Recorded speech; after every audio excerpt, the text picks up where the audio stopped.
Hello guys, welcome to all of you my YouTube channels Medical Education by Ankit for Nursing, Pharmacy and Paramedical। ठीक है, आज के topic हम देखते हैं हार्ट के साउंड। ठीक है, जो हार्ट में जो साउंड आती है वो कैसी होती है और कहाँ से आती है, इसको हम देखते हैं। ठीक है ना, फर्स्टली इसके इंट्रोडक्शन में देखते हैं the mechanical activity of the heart during each cardiac cycle cause the production of some sound. ठीक है ना, यहाँ पे क्या कर रहा है, मैकेनिकल एक्टिविटी। ठीक है ना, हार्ट में इसे ये तो हो गया हार्ट साउंड, जिससे मैकेनिकल एक्टिविटी हो गया। एक जो होता है वो क्या है, इलेक्ट्रिकल एक्टिविटी। ठीक है ना, इलेक्ट्रिकल एक्टिविटी, इलेक्ट्रिकल एक्टिविटी के द्वारा क्या है कि इंपल्स जनरेट होता है। ठीक है ना, इंपल्स जनरेट होगा तो क्या होगा, जो कार्डियक जो मसल्स है, आपके पिछले वीडियो में हमने बताया था। अगर आप इस वीडियो पर भी नए हैं तो प्लीज हमारा जो फर्स्ट पार्ट का वीडियो है हार्ट लेक्चर के बारे में, उस पर आप जाकर के देखिए पहले। ठीक है, तो इसमें जो नर्व कंडक्शन होगा, ठीक है ना, और इलेक्ट्रिकल इंपल्स होगा, जिसके थ्रू क्या होगा, हार्ट जो है वो पंप करेगा, कंट्रैक्शन होगा और रिलैक्सेशन होगा। उसके थ्रू जो है हार्ट जो पूरे अपने बॉडी में ब्लड को सप्लाई करेगा। ठीक है ना, तो यहाँ पे देखिए मैकेनिकल एक्टिविटी में क्या आ सकता है। मैकेनिकल एक्टिविटी में आ जाएगा क्या है, जैसे कि बल्ब है, बल्ब के बारे में बताया था, क्लोज होता है, ओपन होता है। ठीक है ना, तो बल्ब का हो गया, कुछ जो चेंबर हो गया और जो कुछ प्रेशर जो जनरेट होगा, जो एट्रियम हो गया और वेंट्रिकल्स होगा, कुछ जो उसमें जो प्रेशर जनरेट होगा उससे कुछ जो साउंड निकल के आता है उसको हार्ट के साउंड बोलते हैं। ठीक है, तो आइए देखते हैं इसमें कौन कौन सा ऐसा फैक्टर्स है जो कि हार्ट साउंड में इन्वॉल्व होता है। ठीक है ना, तो फर्स्ट पॉइंट देखिए, सबसे पहले the movements of the blood through the chamber of the heart. ठीक है ना, अगर ब्लड जो है चेंबर में आ रहा है, ठीक है ना, एक प्रेशर के थ्रू आ रहा है। ठीक है ना, अगर प्रेशर के थ्रू आ रहा है तो क्या है, जो हार्ट है वो क्या कर रहा है, कंस्ट्रिक्शन होता है, रिलैक्सेशन होता है। ठीक है ना, तो उससे एक साउंड वहां से क्रिएट होता है, जो कि यहाँ पे फर्स्ट में लिए हुए। ठीक है ना, फर्स्ट साउंड मतलब इसमें फर्स्ट फैक्टर हो गया।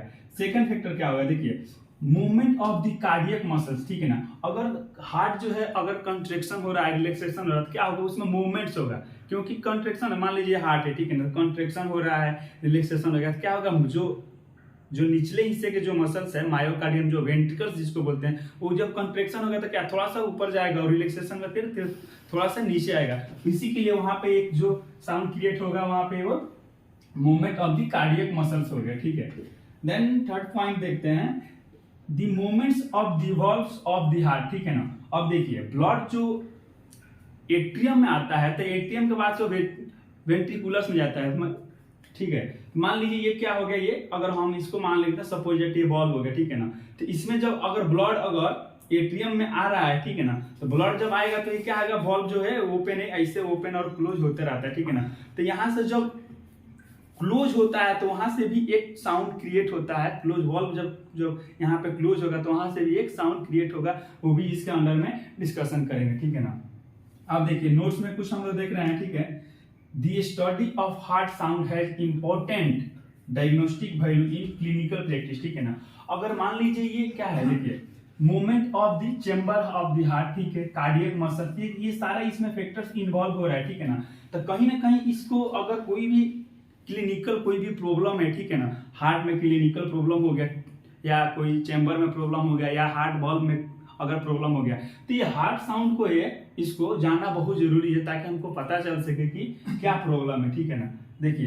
कार्डियक डिजीज हो गया या कोई भी एबनॉर्मलिटी ऑफ द बल्ब आ रहा है, ठीक है ना, कार्डियक डिजीज कोई भी इस्केमिक हार्ट डिजीज हो गया या कोरोनरी आर्टरी डिजीज हो गया या कुछ भी हो सकता है। ठीक है ना, उसके चलते क्या होगा, एबनॉर्मलिटी ऑफ द बल्ब अगर हो रहा है तो उसमें क्या होगा, अल्टर साउंड। ठीक है ना, अल्टर हार्ट साउंड होगा, क्योंकि चेंबर हो गया, कार्डियक मसल्स हो गया, बल्ब हो गया, सारे जो फैक्टर्स है ये कार्डियक साउंड के लिए इन्वॉल्व हो रहे हैं।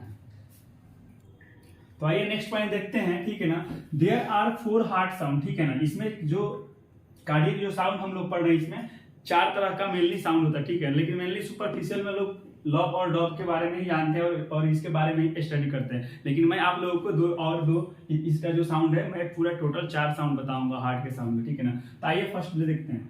First heart sound produce due to closure of the both atrio and ventricular valves. ठीक है ना, that is known as lub. ठीक है ना, 0.10 to 0.70 सेकेंड होता है। ठीक है ना, यहाँ पे देखिए एट्रियो और वेंट्रिकुलर, ठीक है ना, राइट एट्रियम और लेफ्ट एट्रियम, और राइट वेंट्रिकल्स और लेफ्ट वेंट्रिकल्स के जो बीच में ट्राइकस्पिड और बाइकस्पिड में जो वॉल्व होता है, वो क्लोजर जब वो क्लोज होता है तो वहां से जो साउंड क्रिएट होता है उसको बोलते हैं लब, ठीक है ना, उसको बोलते हैं लब बोलते हैं, ठीक है। आइए अब सेकेंड साउंड देखते हैं। द सेकेंड हार्ट साउंड उसको बोलते हैं डब, ठीक है, लब और dub. The second heart sound is produced during the onset diastole the sound to the simultaneously closure of the both semilunar valves, ठीक है ना। अब इसमें देखते हैं, यहाँ पे देखिए डायस्टोल, ठीक है ना, जैसे कि अपना जो हार्ट है जब कंट्रेक्शन करता है तो ब्लड क्या है पूरा होल बॉडी में सर्कुलेट होता है, उसको बोलते हैं सिस्टोलिक, ठीक है ना, सिस्टोलिक। और डायस्टोलिक जब जब जो ब्लड है जो डीऑक्सीजनेटेड फॉर्म में जब वापस आता है हार्ट में उसको बोलते हैं डायस्टोलिक, ठीक है ना। सिस्टोलिक और डायस्टोलिक बोलते हैं, ठीक है। अब यहाँ पे देखिए closure of the both semilunar valve, ठीक है ना, जो एओटिक वॉल्व होगा और जो पल्मोनरी वॉल्व होगा उसको सेमीनूनल वॉल्व बोलते हैं, ठीक है, क्लियर है। तो सेमीनूनल वॉल्व जो क्लोज होगा ना वहां से जो साउंड क्रिएट होगा उसको डॉप बोलेंगे, और इसका जो फ्रीक्वेंसी जो टाइमिंग रहेगा 0.3 सेकेंड, अप्रॉक्स 0.3 सेकेंड रहता है, ठीक है। आइए नेक्स्ट पॉइंट देखते हैं, थर्ड हार्ट साउंड, ठीक है ना। This is a low pitch sound, this is a produced during the rapid feeling period of the cardiac chamber, ठीक है। यहाँ पे क्या है, लो पिच साउंड है, ठीक है ना। जो इसके पहले जो था लब और डॉप उसको हम क्या कर सकते हैं, स्टेथोस्कोप से हम सुन सकते हैं, लेकिन जो ये थर्ड जो साउंड है ये क्या है, लो पिच साउंड, मतलब बिल्कुल हल्का सा इसका साउंड आता है, इसलिए यहाँ पे टर्म यूज कर रहे हैं लो पिच साउंड, ठीक है ना। This is produced during the rapid feeling period of cardiac chamber, ठीक है ना। रैपिड मींस क्या होगा, जब ब्लड जब रिटर्निंग में आएगा, जब डीऑक्सीजनेटेड ब्लड जब आता है सुपेरियर वेना केवा और इंफीरियर वेना केवा से, ठीक है, क्या वो रैपिडली आता है तो कॉन्ट्रैक्शन होता है और रिलैक्सेशन होता है। उसी के जब जो कॉन्ट्रैक्शन होगा रैपिडली तो वहां से जो प्रोड्यूस होगा जो साउंड जो साउंड प्रोड्यूस होगा उसको लो पिच साउंड कहते हैं, ठीक है ना। The heart sound is inaudible by the stethoscope, ठीक है ना, मतलब कि स्टेथोस्कोप से उसको हम नहीं सुन सकते हैं, ठीक है। This is only heard by the using the microphone, ठीक है ना, इसको सुनने के लिए माइक्रोफोन्स का हम यूज करेंगे तब जाकर के ये जो हमारा थर्ड हार्ट साउंड है वो सुनेगा। क्योंकि माइक्रोफोन्स का क्यों यूज कर रहे हैं, क्योंकि ये लो पिच साउंड है, ठीक है ना। इसका पहले जो स्टेथोस्कोप से हम सुन ले रहे थे क्योंकि वो इससे थोड़ा हाई पिच का साउंड था इसलिए हम सुन पा रहे थे, और इसको हम थर्ड वाला जो है हम ये माइक्रोफोन्स का यूज करते हैं, ठीक है। अब आइए फोर्थ साउंड, ठीक है ना। इट हार्ट इनऑडिबल साउंड, ठीक है, ये भी इनऑडिबल था, थर्ड वाला भी इनऑडिबल था और फोर्थ वाला भी इनऑडिबल है, ठीक है ना। It is study only by graphical recording, ठीक है ना, graphical recording that known is a phonocardiography, ठीक है ना। ये ग्राफिकल रिकॉर्डिंग जैसा ईसीजी है ना सेम वैसा ही इस मतलब उसी से रिलेटेड ये भी है फोनोकार्डियोग्राफी, ठीक है ना।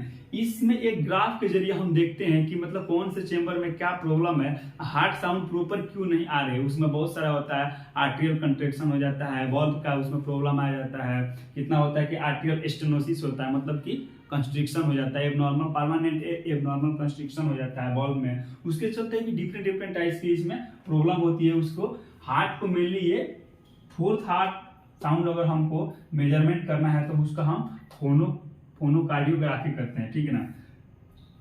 That is produced by the arterial systole and physiological arterial sound, ठीक है ना। ये क्या करेगा, आर्टेरियल जब सिस्टोलिक जो ब्लड है वो जब सिस्टोलिक करेगा उसके बाद ये और फिजियोलॉजिकल आर्टेरियल साउंड से ही आएगा, क्योंकि ये वेरी लो पिच साउंड है, इसके लिए हम फोनोकार्डियोग्राफी का यूज करते हैं।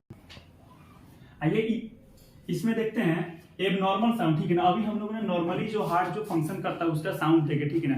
अगर कोई भी प्रॉब्लम आ रहा है हार्ट में चेंबर में तो उसके जो साउंड होगा वो थोड़ा एबनॉर्मल कंसीडर करेगा, उसमें हम देखते हैं, ठीक है। मेनली उसमें क्या था, उसमें अगर मेथड्स की अगर बात करें तो उसमें क्या था, स्टेथोस्कोप से फर्स्ट और सेकेंड हार्ट साउंड जो सुन सकते थे, जो थर्ड हार्ट साउंड था जो लो पिच का था उसमें माइक्रोफोन्स के द्वारा सुन सकते थे, ठीक है ना। और फोर्थ जो साउंड था वो फोनोकार्डियोग्राफी के जरिए हम सुन रहे थे, ठीक है ना। अब कोई भी अगर इसमें एबनॉर्मलिटी आ रहा है हार्ट में तो उसमें क्या क्या साउंड और देखने को मिलेगा एबनॉर्मलिटी में, उसको देखते हैं, ठीक है ना। सबसे फर्स्ट में देखते हैं सिस्टोलिक मॉर्मर साउंड, ठीक है ना। सिस्टोलिक से है कि क्या करेगा, ब्लड जो है वो हार्ट जो है कंस्ट्रिक्शन कर रहा है, ब्लड जो है पूरे होल बॉडी में सप्लाई करेगा, इसलिए सिस्टोलिक यहाँ पे है। और मॉर्मर साउंड मतलब abnormal sound, abnormal heart sound की हम बात करें, ठीक है। तो इसमें क्या क्या फैक्टर्स हो सकता है। फर्स्ट में है stenosis of the semilunar valve, ठीक है ना। स्टेनोसिस में क्या होता है, परमानेंट कंस्ट्रिक्शन और परमानेंट नेरोइंग को हम स्टेनोसिस बोलते हैं, ठीक है ना। अगर परमानेंट स्टेनोसिस होता है सेमी न्यूनल वर्ब में तो वहां पे ये सिस्टोलिक मॉर्मर साउंड वहां पे क्रिएशन हो सकता है, ठीक है ना। सेकंड पॉइंट है नेरोइंग ऑफ द एओर्टा, ठीक है ना। एओर्टा क्या है, जो ऑक्सीजनेटेड ब्लड को पूरे होल बॉडी में ब्लड जो है सर्कुलेट करता है, ठीक है ना। अब वहीं से अगर पूरे बॉडी में सर्कुलेट कर रहा है, वहां पे अगर क्या होगा, नेरोइंग मतलब पतला हो जाएगा, वहां पे जो उसका पाथवे है उसमें कुछ ऑब्स्ट्रक्शन आ गया होगा, इसीलिए वहां पे थोड़ा पतला हो जाएगा, नेरोइंग हो जाएगा। उसके चलते भी सिस्टोलिक मॉर्मर साउंड वहां पे क्रिएट हो सकता है, ठीक है। थर्ड पॉइंट देखते हैं, ड्यू टू सेप्टल डिफेक्ट, ठीक है ना। सेप्टल की हम जब हार्ट के स्ट्रक्चर देखे थे तो सेप्टल के डिफेक्ट हम लोग सेप्टल क्या है, सेप्टम जो है, सेप्टल से सेप्टल डिफेक्ट हुआ है कि इसका हम बात करें, ठीक है ना। जो सेप्टम जो था, वेंट्रिकल्स, राइट वेंट्रिकल्स और लेफ्ट वेंट्रिकल्स जो सेपरेशन कर रहा था, जो सेपरेट कर रहा था टू पार्ट्स में, उसको सेप्टम था। अगर उसमें भी कोई अगर प्रॉब्लम आ रहा है तो ये सिस्टोलिक मॉर्मर साउंड वहां पे भी क्रिएशन हो सकता है। और लास्ट में है अनेमिया, ठीक है। अनेमिया की जब हीमोग्लोबिन की जब कमी हो जाती है तो उस सिचुएशन में भी सिस्टोलिक मॉर्मर साउंड की साउंड जो है वो क्रिएशन हो सकता है। आइए एबनॉर्मल साउंड में, ठीक है, देखते हैं डायस्टोलिक मॉर्मर साउंड, ठीक है ना। इसमें क्या है, एस्टोनेसिस ऑफ एंटीरियो वेंट्रिकुलर वर्ब्स, ठीक है ना। अभी बात किया था एस्टोनेसिस का, ठीक है ना। इसमें एंटीरियो वेंट्रिकुलर वर्ब्स में अगर एस्टोनेसिस होता है, परमानेंट कंस्ट्रिक्शन हो जाता है, तो ये डायस्टोलिक मॉर्मर साउंड सुनने को मिल सकता है। डायस्टोलिक मतलब कि ब्लड जो है वो रिटर्निंग में आ रहा है, deoxygenated blood superior vena cava और इंफीरियर वेना केवा के थ्रू वो ब्लड डीऑक्सीजनेटेड आ रहा है, पूरे होल बॉडी से आ रहा है, ठीक है ना। अगर नेक्स्ट पॉइंट है इनकम्पिटेंस ऑफ सेमी न्यूनल वर्ब, ठीक है ना। इनकम्पिटेंस मतलब क्या होगा, कॉम्पिटेंस मतलब क्या है, अगर पूरे तरीका से अगर क्लोज नहीं हो रहा है, अगर पूरे तरीका से मान लीजिए ये वॉल्व अगर क्लोज नहीं हो रहा है तो वहां भी एक कुछ ना कुछ थोड़ा सा अल्टर्ड होगा, जो नॉर्मल साउंड से जो होगा वो डायस्टोलिक मॉर्मर साउंड के अंदर वो आ सकता है, ठीक है ना। उसके बाद से देखिए कॉन्टिन्यूअस मॉर्मर साउंड, ठीक है ना। कॉन्टिन्यूअस मॉर्मर साउंड, ठीक है। इसमें क्या है कि कॉन्टिन्यूअसली ये या तो सिस्टोलिक हो सकता है या तो डायस्टोलिक ड्यूरिंग द सिस्टोलिक और during the diastolic. Continuous murmur sound भी आ सकता है, कुछ ऐसी कंडीशन में आ सकता है।